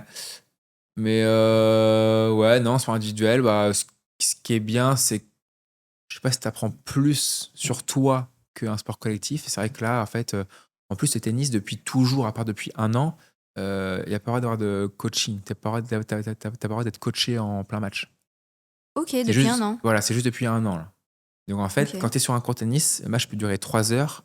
En 3 heures, il se passe une histoire de dingue. Tu peux gagner, tu peux te voir perdre, tu peux te voir regagner, finalement tu perds. Et en fait, tu es tout seul sur le court, quoi. Et pourquoi ça a changé? Bah, parce que tous les sports le font. Au bout d'un moment, il faut un peu ouvrir les portes à d'autres choses, quoi. Ok. Ouais. Et voilà. Et donc le tennis, voilà, quand tu es sur un court tennis, tu es tout seul, quoi. Et donc tu apprends, plein de trucs sur toi, quoi, à gérer tes émotions, gérer plein de trucs. C'est vrai que c'est un des seuls sports aussi où il y a des micro-coupures, où tu Mmh. vas te Ouais. repositionner, où tu calcules comment tu vas servir, ou Mmh. comment. Alors que par exemple dans le basket ou dans le foot, bon, il y a une mi-temps, donc une grosse coupure, mais Ouais. dans le match en lui-même, il n'y a pas de coupure où tu dois servir. Enfin, Basket, il y a des cartons, je crois. ok, Ouais, il y a des cartons. Donc je crois que tu as, je vais pas dire de bêtises, 3 pauses. Donc ouais, tu as 4 cartons, je crois, il me semble. Et puis, bah, aussi au basket, tu peux avoir des tu sais, tu peux venir sur le terrain et puis en fait aller sur le banc, un quart d'heure après, rester un quart d'heure sur le banc, revenir sur le terrain aussi. ok. Hockey sur glace, c'est pareil, en défense ou attaque, on voit, plein de roulements à chaque fois. Foot, bah, c'est voilà, c'est en équipe, bon. Ouais, c'est bon, tennis, c'est un sport différent, quoi. Il paraît que c'est un sport très stratégique. Tennis? Ouais. Ah oui. Ah oui, très stratégique, très, très mental. 80 du résultat joue sur le mental, quoi. T'as- Physique, en fait, vraiment sport, c'est un sport complet, quoi. Il faut être bon dans tous les domaines. Technique, avoir la meilleure technique pour être efficient, hem, physique, en fait, tous les joueurs sont extrêmement bons physiquement, quoi. Donc tu as intérêt à être très bon aussi, quoi. Si tu as une lacune, tu es mort. Et aujourd'hui, les joueurs sont ultra complets, donc tu pas le choix. Il faut être très bon physiquement et stratégiquement, il faut être intelligent, il faut être smart, ça c'est important. Et puis, bah, évidemment, mental, quoi. C'est voilà. Mais aujourd'hui, les meilleurs joueurs du monde, ils ont presque ils savent tous jouer au tennis, en fait. Même un mec qui est 900e mondial, il sait très bien jouer au tennis. C'est plus sur le tennis que ça joue après les résultats. C'est sur les à côté, quoi. Est-ce que tu as Hmm. bien dormi? Est-ce que tu as bien mangé? Est-ce que tu t'es bien entraîné? Est-ce que tu as bien bu? Est-ce que, voilà, est-ce que tu t'as bien fait ta mobilité le matin? Est-ce que tu t'es entraîné, tu as fait de la coordination? Enfin voilà, c'est T'as lu je crois que c'est une autobiographie Open de d'André de Gassi. oui, je l'ai lu. Il y a longtemps, hein, Ok. très longtemps. T'as bien aimé? Ouais, j'avais adoré. Je sais plus le contenu du livre, mais j'avais adoré. Que justement, J'ai lu il ça y a me longtemps. faisait penser à un passage où il dit que la majorité de ses matchs Mmh. qu'il a gagnés, il les a remportés sous la douche parce que bah, c'était sous la douche qu'il pensait à comment il allait Ah oui. jouer. Et... Ah ouais, ça m'étonne pas du tout, ouais. Et encore le mental en France, le travail mental est pas encore, trop, développé. Les pays à l'étranger, beaucoup plus. Ouais. Toi, Et c tu faisais comment? moi, 1re partie de carrière, j'ai vu un psychologue, un préparateur mental et j'ai pas trop accroché. Ok. J'ai pas fait beaucoup de séances, mais j'ai pas trop accroché. Pas trop adhéré au truc, en fait. Parce qu'en fait, ils étaient pas joueurs de tennis. En fait, j'ai l'impression que quand je leur parlais, ils comprenaient pas tout ce que je leur disais. Quand je parlais de coups droits, d'amortis, de score, quand t'as pas vécu le truc dont je te parle, c'est compliqué de donner des outils, je trouve, et toi, si t'as pas vécu la chose. Et deuxième partie de carrière, j'ai eu 2-3 personnes aussi, dont une personne, Lionel, qui était joueur de tennis, bon niveau. Mais bon, je l'ai appelé trop tard parce que c'était quand je commençais un peu à sombrer, à en avoir un peu marre. Mais ouais, j'ai essayé. J'ai pas forcément adhéré, mais je pense qu'il faut commencer jeune pour que ça soit, pour que ça soit vu comme une routine, en fait, comme quand tu vas t'échauffer pour aller faire un match, en fait. Mais toi, est-ce que, par exemple, tu avais une routine, genre, j'en sais rien, est-ce que tu méditais ou est-ce que tu te Mmh. répétais des choses ou est-ce que tu avais un principe, une philosophie pour tenir Non, mentalement? j'avais pas vraiment de routine, d'avant-match, si ce n'est routine physique, échauffement, physique, plus échauffement, tennistique avant le match. Forcément pas il y avait pas forcément de routine, d'avant-match, ouais. J'écoutais pas de musique, ouais, non. Mmh. Ok. Et tu penses que c'est quelque chose qui aurait pu te Ouais, faire... potentiellement, ouais. Ouais, ouais, je pense, ouais. Je pense, ouais. Mais ça se fait, je pense, aussi avec, un préparateur mental, quoi. Hmm. Donc pareil dès le plus jeune âge, quoi. C'est pas évident d'ancrer des choses quand tu as 30 ans, 32 ans et que tu as fait déjà 15 ans de pratique et que tu commences à te mettre des nouveaux stimuli, des nouvelles choses, c'est pas évident, je trouve. Ouais. Ouais. Commencer jeune, je pense, à faire tout ça. Hmm. Et est-ce que tu regardes aussi le tennis? Beaucoup moins. Beaucoup moins, Ouais. ok. Avant, oui, énormément. Et maintenant, beaucoup moins. Je regardais au début la Coupe Davis quand j'avais 7, 8, 9, 10 ans, quoi. Chez moi, devant la télé. C'est quoi là? La Coupe Davis, c'est quand la France joue, par exemple, l'Argentine Ah, ou la d'accord. Suisse ou quoi. Je regardais ça et puis après, ouais, j'ai beaucoup regardé, surtout Federer quand il jouait. Un peu le duel Federer-Nadal, Federer-Murray, Federer-Djokovic, et cetera. Ouais, j'ai beaucoup suivi quand j'étais jeune, beaucoup moins maintenant. Ouais. Suivre un match de tennis, ça devient dur pour moi, en fait. C'est long, Ah ouais. c'est long, ouais. C'est lourd un match de tennis, c'est long et c'est un peu lent, je trouve. Tu fais 2 jeux, derrière tu as 1 minute 30 de pause, tu refais 2 jeux, tu as 1 minute 30 de pause. Donc je regarde beaucoup les highlights sur YouTube, parce que j'ai Ok. envie d'avoir un résumé des meilleurs points et voilà. Hmm. Et là, tu vas suivre Roland Garros? Ouais, je suis les résultats, bien sûr, ouais, les qualifs, tableau final, ouais, je suis les résultats, ouais. Tous les grands chelems, je les suis évidemment, quoi. Mais regarder un match, je sais pas. Certainement, la finale évidemment, les demi-finales si ça m'intéresse, quoi. Mais ouais. Et en tant que joueur, tu as des invitations ou pas forcément? Non. Ah, en tant que joueur, si je suis joueur ou moi? Bah, si, vu que tu as eu une carrière dans le Ah ouais. tennis, est-ce que tu vas avoir des invitations ou pas Non. spécialement? Non, non, non. Ok. Non. 0 invitation. Parce que j'ai l'impression aussi, bah là aussi, on va faire un peu les clichés et tu vas me dire que à Roland Garros, il y avait les places étaient extrêmement chères, mais en même temps, il y avait des places qui étaient vides Ouais. parce qu'il y avait énormément de places données à des personnes qui ne venaient pas. Ah oui. Euh, Ouais, en fait, ce qu'on voit à la télé, il y a des places, en loge là et du coup, effectivement, ils viennent pas tous, quoi et effectivement, quand on se connecte pour, avoir une place, des fois, tu peux être 50 millième sur les attentes, je crois. Enfin, c'est une galère pas possible pour avoir une place à Roland-Garros. Maintenant, je crois que c'est tirage au sort, je crois. ok. Donc bref, je sais pas comment ça se passait avant, j'ai pas l'impression que c'était aussi compliqué. Mais ouais, des fois, tu vois les premiers tours, le stade est pas rempli, quoi. Hmm. Donc c'est un peu pénible de montrer ça, quoi. Et est-ce que tu as une expérience différente des tournois quand tu étais par exemple à Roland Garros ou à Wimbledon, euh, à l'étranger? Est-ce que c'est différent? Mmh. Moi, j'ai adoré Melbourne. J'ai Ok. l'impression que tout était, facile, simple, jamais de problème de logistique ou quoi. Wimbledon, pareil. En fait, moi, avec ma chaîne YouTube, du coup, c'était compliqué, en fait, de filmer les matchs. En futur, il y avait pas de souci. En challenger, on a commencé à avoir des problèmes avec les droits TV et cetera, mais ça allait.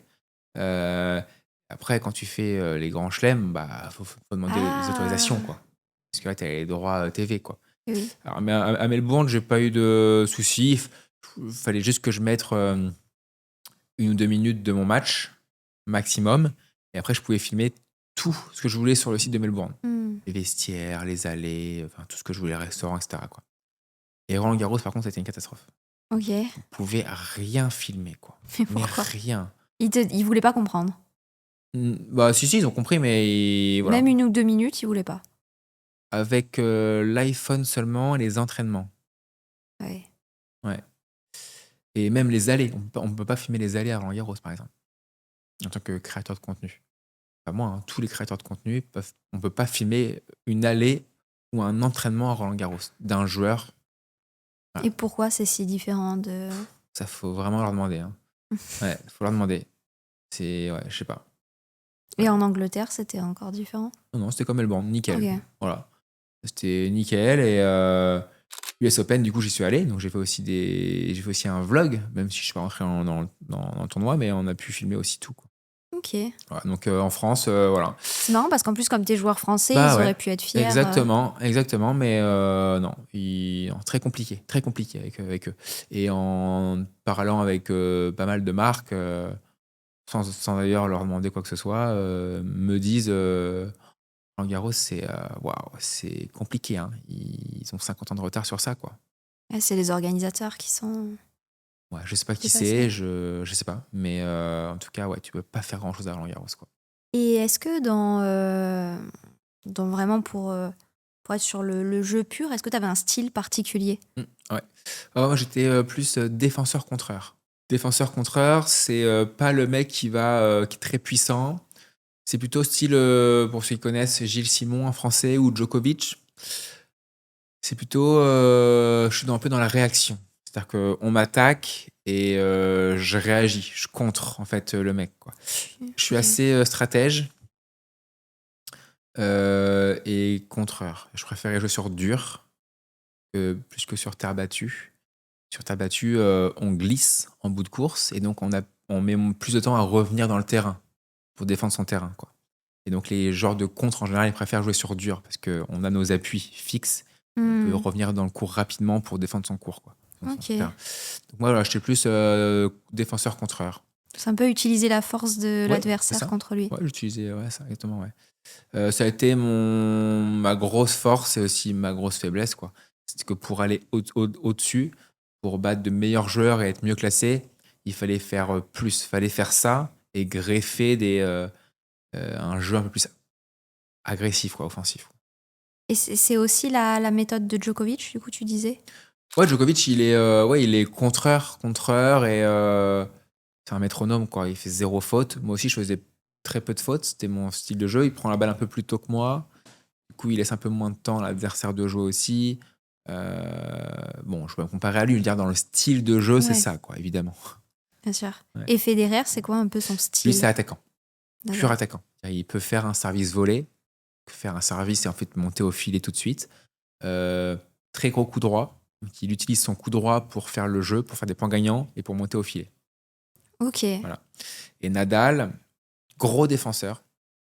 T'as battu, on ne pouvait pas lui faire un coup gagnant. Quand je dis on, les joueurs qui l'ont joué, pas moi. Impossible de faire un coup gagnant.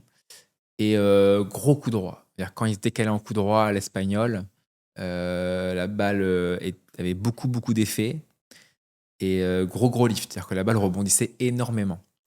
Et donc Nadal, c'est gros défenseur. Et quand il prenait déjà son compte, en coup droit, c'était inarrêtable, quoi. Il y en a un nouveau aussi, c'est Alcaraz. Ouais. Alcaraz et Sinner. Je sais pas si tu connais Sinner. Non. Alors, c'est marrant parce que les gens connaissent Alcaraz et pas Sinner. Mais Sinner est numéro 1 mondial actuellement depuis 1 an. Ok. Ouais. Donc c'est marrant, c'est un Italien, Yannick Sinner. Et donc Alcaraz, ouais, il a gagné, je crois, 4 grands chelems déjà, à 21 ans, je crois, 21 ans. Bah ouais, c'est un génie du tennis, quoi. Il est monstrueux et j'adore le voir jouer. J'aime beaucoup. Et alors lui, c'est, je trouve, la fusion entre Djokovic, Federer et Nadal. Ok. Et limite Murray aussi, quoi. En fait, il a un peu tout, quoi. Un peu tout des 4. Il n'a pas une spécialité? Bah, il est attaquant. Ok. C'est tout faire, en fait. Mais il est attaquant. Et ce qui est bien, c'est qu'il s'est monté au filet. Par exemple, quand Nadal et Murray, par exemple, ceux qui connaissent. Tu connais Murray? Tu connais Andy Murray? De De non, nom, hein. j'ai pas vu jouer. Par exemple, Nadal et Murray, ils avaient du mal quand même à venir au filet, prendre la balle tôt, etc. Federer, lui, montait beaucoup au filet. Djokovic, pareil, il restait bien sur sa ligne de fond de cours. Bah, Alcaraz, il a les trois, en fait. Il défend très bien, il est très rapide, il contre très bien, il a un énorme coup droit, un gros revers, il peut faire des services volés, il peut monter au filet. Enfin, voilà, il sait tout faire. Et Sinner, lui, c'est plus attaquant de fond de cours. Voilà. Gros puncher de fond de cours. Métronome. Ok. Et Voilà. est-ce qu'il y en avait un quand tu étais enfant, adolescent, que t'adorais particulièrement Ouais. et qui t'a inspiré? Moi, j'adorais Sébastien Grosjean, un joueur français qui a fait la Coupe Davis. C'est d'ailleurs comme ça que j'ai commencé à regarder le tennis à la télé. Ouais, c'est ça. Et Sébastien Grosjean, voilà, qui a été, je crois, je vais peut-être dire des bêtises. Grosjean, il a été quatrième mondial. Ouais, voilà. Et t'avais des posters dans ta chambre? Oui, il me semble que je l'ai posé dans ma chambre. Il avait une casquette à l'envers. Et moi aussi, je jouais comme ça, du coup. Voilà. Et est-ce qu'il y en a justement qui t'ont dit sur les réseaux que tu les avais inspirés à commencer une carrière ou même à jouer pour le Ouais. fun? Plus de 1000, je pense. C'est trop bien. Énormément. Et encore tout à l'heure, je donnais un cours de tennis. Et la personne me dit que c'est grâce à moi qu'il a repris le tennis, quoi. Enfin, qu'il a commencé le tennis, qu'il a déjà commencé. Et j'en ai plein qui avaient arrêté le tennis pour les études et à 35, 40, 45 ans ont repris parce que je les ai motivés, en fait. Quand ils me voyaient euh, gagner des matchs ou même dans les échecs, dans les défaites, dans les trucs un peu difficiles, mais ils m'ont vu rien lâcher, être résilient et tout, être motivé. En fait, eux aussi, en fait, ils se sont dit, vas-y, je vais faire comme Jules et vas-y, je vais reprendre et je vais me donner des objectifs et je vais faire des tournois, etc., quoi. Mais plus de 1000 qui m'ont écrit comme ça, quoi. Ouais, et du coup, si c'est ceux qui t'ont écrit, il y en a plein qui n'ont pas dû Voilà, t'écrire, c'est ça. mais, Ouais. mais qui en fait, ça a énormément de poids. Ouais. Ouais, c'est trop bien ça. Ouais, c'est clair. Et tu fais de la formation aussi? Oui, on a fait avec Arthur, mon frère, de la formation en ligne de tennis en 2020. Alors, c'est moi qui tournais les vidéos, la formation. Au début, c'était lui, il en a fait nous deux. Après, c'était nous deux. Et après, c'était que moi. Et ouais, j'en ai fait peut-être 50. 50 formations de tennis, ouais. Et là, aujourd'hui, tu peux parler de tes projets? Ouais, alors aujourd'hui, donc du coup, padel à fond. Alors, vu que dans le padel, il n'y a pas de prize money, tu gagnes pas d'argent par rapport au tennis, ou même si c'était pas beaucoup, il y a quand même un prize money à gagner. Padel, il y a zéro, donc ça, c'est chiant. Ok, comment on fait pour vivre? Moi, j'ai la chaîne YouTube qui Ouais. me permet quand même de payer tout ça. Et du coup, maintenant, oui, je développe du coup le coaching.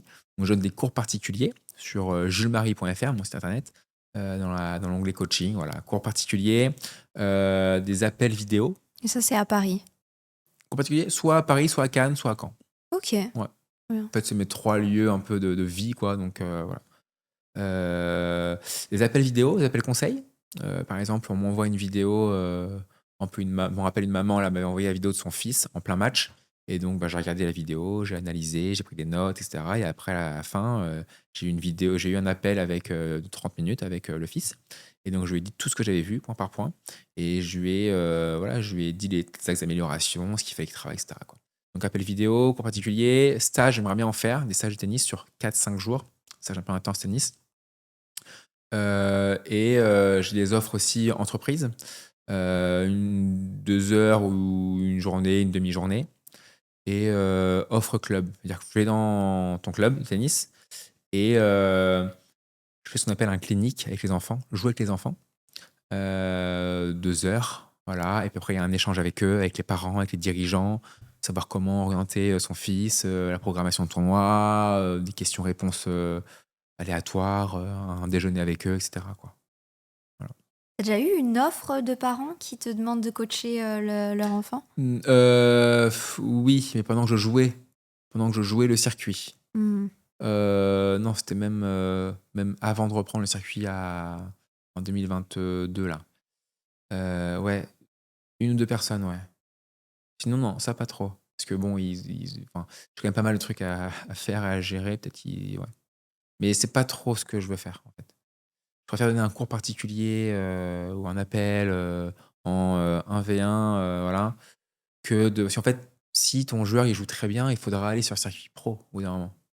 Et donc, ça demande à revoyager, etc., quoi. Et ça, c'est pas ton Bah, je l'ai truc. fait 15 ans de ma vie et j'aimerais bien me poser un jour, quoi.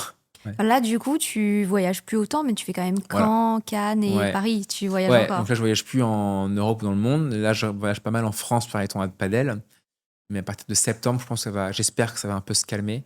Parce que je vais faire que des P1000, ceux qui connaissent. Tu as plusieurs catégories de tournois en padel. Tu as des P25, c'est pour les débutants, des P100, débutants confirmés, P250, P500, P1000, P1500, P2000. J'ai commencé par les P500, c'est un bon niveau. Et il y en a en semaine, en week-end. Il y en a tout le temps, en fait. Donc, vu que je voulais vite monter en classement, j'en ai fait beaucoup. Et les P1000, par contre, catégorie au-dessus, ce que je vais commencer fin du mois, c'est que le week-end. Du coup, mon but, c'est de faire que ça. Et en semaine, être enfin dispo et être posé chez moi, quoi. Et Hmm. travailler sur d'autres projets, coaching, etc., quoi. C'est quoi une semaine type dans ta vie? Une semaine dans ma vie, alors là, je peux même pas te dire, quoi. Ouais, ça va dans Enfin, tous en les fait, sens. aujourd'hui, une semaine type, par exemple, là, dimanche, j'ai match par équipe en France de tennis. Donc, je te dis que je vais arrêter le circuit ATP, mais pas le tennis. Donc, je Mm. continue à faire des matchs par équipe parce qu'il faut bien gagner de l'argent. Donc, je fais du coaching, il y a la chaîne YouTube, les sponsors, mais je joue aussi des matchs par équipe en France et puis dans d'autres pays, Italie, etc. Donc là, match équipe France. Lundi prochain, je donne une leçon à une personne, un cours de tennis. Le mardi, j'ai un événement avec Technifibre à Boulogne-Billancourt pour les nouvelles raquettes et T-Fight. Le mercredi, je crois que je bosse pour Lavazza Roland Garros. Et puis le jeudi, je crois que je vais avoir un tournoi de padel. Et le vendredi, je pars en Suisse faire un match par équipe en Suisse le samedi. Et ensuite, je prends la voiture, j'ai 4 heures de route pour aller à Colmar le dimanche faire un match équipe France Tennis. Ouais, ça bouge. Et c'est ça pendant 3 mois. Là. Enfin, en fait, non, c'est ça tout le temps en fait. Et tu prends des vacances Depuis 3 ans, non. Depuis que j'ai repris le circuit pro, T'as pas pris une semaine de pas vacances? pris une semaine de vacances. Ah ouais. Depuis que j'ai repris le circuit pro, j'ai pas pris une semaine de vacances en fait. Si je prends une semaine, je fais en fait tellement parti tout le temps qu'en fait je vais chez moi à Cannes quoi. Et je Ouais. reste à Cannes. Et je suis chez moi quoi. Et ça, tu peux pas le faire souvent. J'espère que je vais le faire un peu plus peut-être septembre quoi. Ok. Mais c'est vrai que là, et ce qui est marrant, c'est que là, j'ai enfin organisé 5 jours avec mes potes. Soit on va aller en Corse, soit on va aller en Espagne, peut-être vacances avec mes potes. Voilà, pas de tennis, pas de paddle, voilà. Et ça faisait depuis 3 ans que j'avais pas fait ça avec mes potes. Ouais. Trop bien. Parce que c'est vrai que quand on a un job fixe, Oui. le rêve, c'est de voyager Oui. quand Oui. tu vois Oui, des oui, oui. paysages, etc. Et toi, du coup, vu que tu voyages tout le temps, le Oui. luxe, c'est de rester un peu tranquille. Exactement. Et en plus, à Cannes, bon, il y a les palmiers, la mer, etc. C'est quand même un peu les vacances, quoi. Ouais. Mais toi, quand je suis sur le circuit ATP, le tennis, en fait, ce qui est dur, et ça a été aussi une erreur de ma part, en fait, il faut prendre des semaines de vacances. C'est obligatoire pour s'aérer la tête et revenir plus fort, en fait. Quand tu prends une semaine de vacances, derrière, t'as pas joué. Donc, il faut que tu te réentraînes. Et tu te réentraînes une semaine. Du coup, tu perds entre guillemets 2 semaines. Mhm. Et pendant ces 2 semaines-là, les autres joueurs, ils jouent. Donc, ils prennent des points. Et donc, ils se passent devant toi au classement. Donc, c'est pas évident à gérer ça. Ouais, c'est pas. Et puis tu choisis vraiment, c'est marrant parce que là encore, c'est différent peut-être des autres sports. Par exemple, je m'y connais pas énormément, mais j'ai l'impression que, par exemple, au foot, t'as des matchs qui sont programmés avec Ouais, ton club c'est ça. et tu y vas, à part Ouais. si t'es blessé ou quoi. Alors que là, c'est vraiment toi qui choisis. Ouais, Donc exactement. c'est hyper basé sur l'autonomie. Ouais, complètement. Et toi, ça te convenait parfaitement? C'était pas évident à gérer. Hein. Ouais. Effectivement, comme je t'ai dit, tu veux jouer tout le temps au lieu de faire des pauses des fois pour être meilleur après, quoi. Et donc voilà. Faut quand même être assez indépendant du coup pour Complètement, aimer le tennis parce que c'est vrai que Ouais. si t'aimes ce sport mais que t'as plutôt un profil où t'aimes l'idée une équipe ou au contraire t'aimes que ce soit d'autres personnes qui prennent les responsabilités, t'es un très bon exécutant ou t'as un talent, c'est peut-être pas fait pour toi. Complètement. T'as tout dit. Et là, du coup, dans tes projets, tu as parlé déjà de ton objectif pour le paddle, c'est de faire partie des 100 meilleurs. 100 dans 1 an, 50 dans 2 ans et 10 dans 3 ans. 10 dans 3 ans. Français, hein, pas mondial. Et est-ce que tu as d'autres objectifs autour? Objectif sportif, non. Mais continuer évidemment la chaîne, faire des vlogs, montrer ce que je fais, mettre la lumière sur le padel. Et puis bien sûr, bah, vraiment créer du contenu. Et puis je pense que voilà, le paddle, tout le monde dit que c'est le nouveau golf. Bah, créer aussi du business autour, quoi. Essayer de Mm. développer des choses. Je sais pas encore quoi, mais peut-être des stages de paddle après. Tu disais que c'était en plein essor, le Ouais. padel. Ah ouais, c'est fou, ouais. Mm, Il y a mm. deux sports là qui sont en pleine croissance. Il y a le paddle et tu sais l'autre ou pas? Non, Enfin, je sais pas si c'est je sais pas si c'est un sport, une activité peut-être, je sais pas trop. L'Aerox, je connais pas du tout. tu connais pas? Non. Il y en a eu un grand palais là à Paris il y a pas si longtemps que ça. Bon, je suis pas expert en la matière, mais en gros, c'est soit tout seul, soit en duo, Ok. peut être mixte. Et en fait, tu cours 1 kilomètre. Là, tu as, une activité à faire, des burpees, des jetés de balles ou je sais pas quoi, ou du rameur ou quoi. Tu as un nombre de répétitions à faire. D'ailleurs, tu refais 1 kilomètre. Et tu dois avoir peut-être 8 spots d'activité à faire comme ça. Donc Ok. voilà, ça c'est en train de. Enfin, c'est pareil, c'est en train de tout casser, quoi. C'est une sorte de parcours. Ouais, c'est un parcours en fait que tu suis. Et je sais pas comment ça se dit, entre chaque activité là, bah t'as 1 kilomètre de course à chaque fois. Ouais, Il faut ouais. le faire en duo avec ton partenaire. Ouais, donc c'est quand même un sport parce que ça a l'air physique quand même.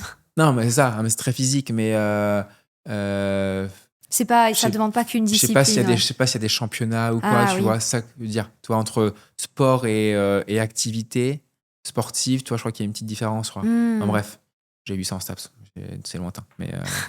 Mais oui, non, tu fais du sport. Et voilà. Mais donc ça, c'est en train de tout casser aussi. Tout le monde dit que c'est dur, STAPS. T'as trouvé que c'est très difficile, toi? En fait, il y a beaucoup, beaucoup de trucs à apprendre. Tu voilà, beaucoup de quantité à apprendre. C'est du par cœur un peu, hein. C'est un peu comme en médecine, tu vois? C'est du par cœur.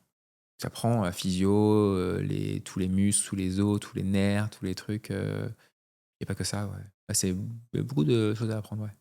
Est-ce que dans toute ta carrière, il y a des personnes qui t'ont particulièrement marqué? Ma carrière de tennis, Ouais. bah, mes idoles de tennis, donc Federer, Grosjean quand j'étais petit, Djokovic évidemment, Nadal évidemment. Euh, Bah, mes parents qui m'ont toujours soutenu quand même. Mon coach avec qui j'étais pendant 9 ans, du lycée à mes 25 ans. Ok. M'a suivi pendant 1 an et demi sur circuit pro. Et tu Euh, l'as pas repris après? non, non, non. Failli, mais non. J'étais bien tout seul. Ok. Ouais. Et puis, non, bon, bah, si c'était ma famille, évidemment, mon frère, etc. Mais des personnes qui m'ont. Non, non, non. Non, ça me vient Ok. pas en tête. Particulièrement. Mm. Patrick Moratoglou aussi était inspirant dans ce qu'il fait, je trouve. La personne qui tient l'académie où je suis allé à Sophia Antipolis, à Cannes. Ok. Il est inspirant quand même. Il est entrepreneur, il a entrepris des choses, il crée des choses, il crée de la valeur pour les gens. Et ça, c'est bien, je trouve. Alors j'ai des questions un peu flash. Ok. Est-ce qu'aujourd'hui, pour toi, il y a un Français qui est capable de gagner un grand chelem? Arthur Fils. Ok. C'est qui le joueur le plus chiant que t'aies affronté? Chiant à jouer? Ouais. Kenny De Shaper. Si tu regardes la vidéo. Pourquoi? Parce qu'il m'a battu 5 fois de suite et j'ai réussi à le battre à la fin. Mais voilà, c'est un style de jeu qui ouais, il me manœuvrait bien. Ok.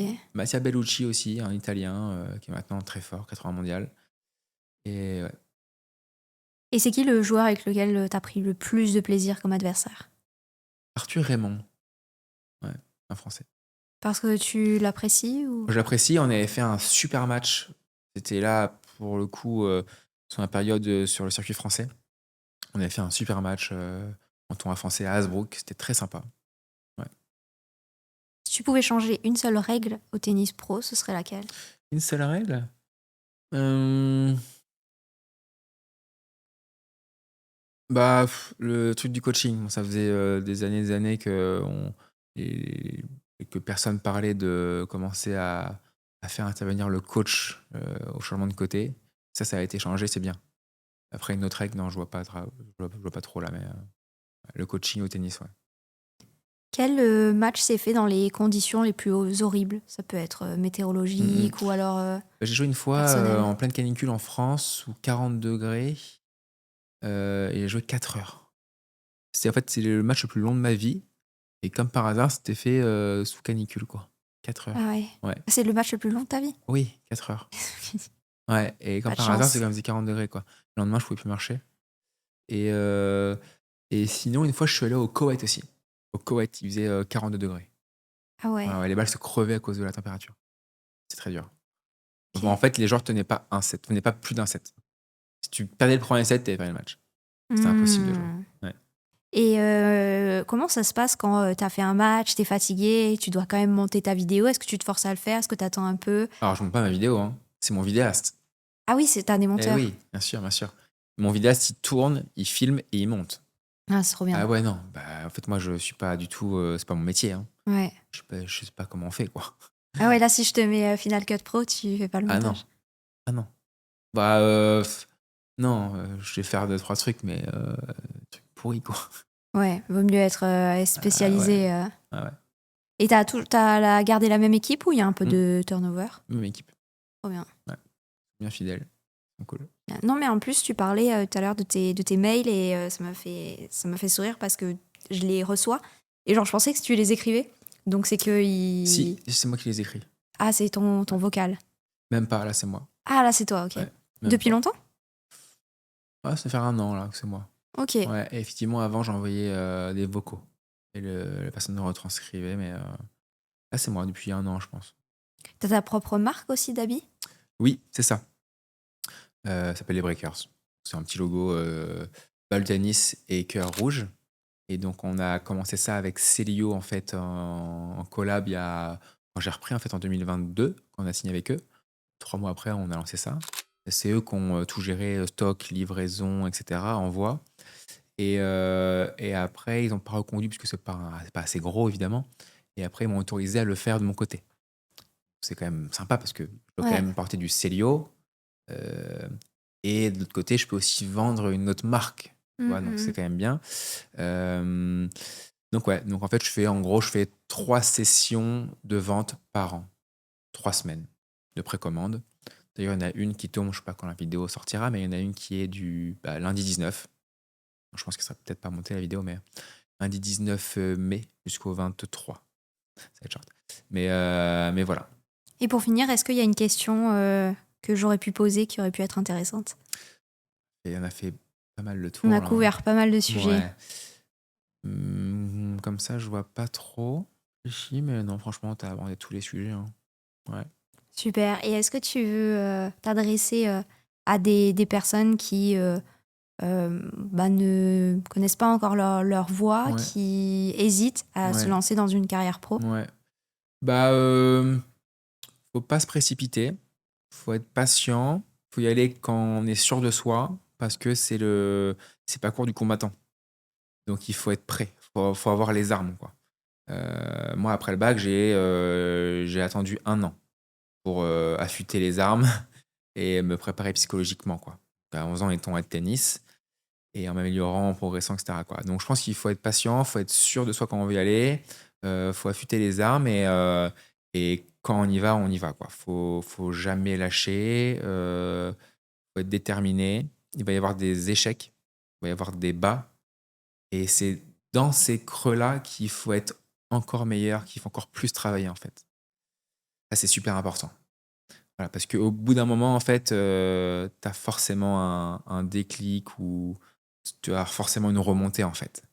Et le travail que tu auras fait quand tu seras en bas va te servir quand tu seras en haut, quoi. Mm. Donc, très important de toujours travailler, toujours croire en soi, même quand ça va pas. Ouais. Tu dis qu'il faut prendre son temps et puis, arrête-moi si je me trompe, mais j'ai l'impression que le tennis, en plus, la carrière est plus Mm. longue. On voit Ouais. comme Nadal, etc. Mhm. Alors que dans un sport, par exemple, si tu cours le 100 mètres, Ouais, ouais. ça va être beaucoup Ouais, plus ouais. court. C'est Ouais, bien sûr. intéressant, ça aussi. Ouais, le tennis, on est de plus en plus exigeant avec son physique, avec l'hygiène de vie. On a appris pas mal de choses avec la médecine, etc. Et donc, on peut jouer de plus en plus tard, quoi. 36, 37, 38, 39, 40 Wawrinka, là, je crois. Pas de bêtises. Donc, ouais. Et est-ce que c'est vrai que quand on est plus jeune, on est plus sprinter et quand on prend de l'âge, on va être plus endurant que ceux qui sont plus jeunes? Ou pas forcément? Non, Ah, c'est pas vrai? non, non. Ok, Quand on vieillit, on est moins endurant. ok, On essaye de travailler l'endurance pour essayer de pas dépérir, quoi, de stagner. Mais non, on est plus rapide et plus endurant quand on a entre 25 et 30, quoi. d'accord. C'est notre pic, quoi. J'avais entendu que quelqu'un qui était sprinter pouvait devenir endurant et quelqu'un qui était endurant mais pas sprinter pouvait pas le devenir. Possible, ouais. Je crois qu'on a des fibres spécifiques dans nos muscles. En toi, ça se trouve, tu pourras être une marathonienne, mais pas une sprinteuse de 100 mètres, ouais. Ouais. Et moi, l'inverse, peut-être. Effectivement, on a tous notre petite particularité, ouais. Ok. Et il faut jouer aussi avec ça Pour sur. le tennis, pour le tennis, il faut être bon partout. C'est un sport complet. Ok. En fait, les tennis, c'est quoi? Ce sont des sprints à répétition sur une courte distance et pendant 2-3 heures. Ouais, donc faut être endurant aussi. Endurant et rapide, en fait. C'est du fractionné. Il faut travailler le fractionné beaucoup. Bah, c'était super intéressant de vraiment m'immerger dans le monde du tennis. Je connaissais pas du tout comment tu appelles ça? Quand tu fais des tournois et Des que prize money?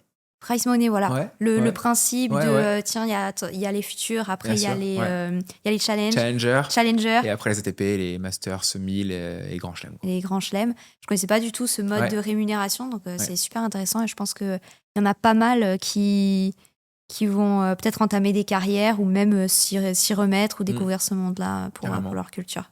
Merci beaucoup. Merci à toi.